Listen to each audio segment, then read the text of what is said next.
একটা কীর্তনের আসরে দাঁড়িয়ে আমি চ্যালেঞ্জ করেছিলাম, যদি প্রমাণ দিতে পেরেছেন কোনো ধর্মশাস্ত্র গ্রন্থে হিন্দু শব্দ লেখা আছে, গীতায় কখনো ভগবান শ্রীকৃষ্ণ বলেছে আমি হিন্দুদের ভগবান, রামায়ণে রাম বলেছে আমি হিন্দু রাম, হিন্দুদের অবতার বলেনি, শাস্ত্র বেদ পুরাণ আপনি দেখাতেই পারবেন না যে কোথাও হিন্দু শব্দটা লেখা আছে।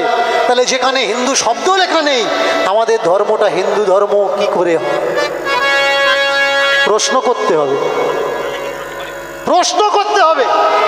তাহলে এখন প্রশ্ন, আমার ধর্মের নাম যদি হিন্দু ধর্ম না হয়, আমার ধর্মের নাম তাহলে কি? এর জন্য আপনাকে স্টাডি করা লাগবে, পড়াশোনা করা লাগবে, পড়া লাগবে প্রিন্সেস, পড়লেই বুঝতে পারবেন এই ভারতবর্ষের ধর্মের নাম কি।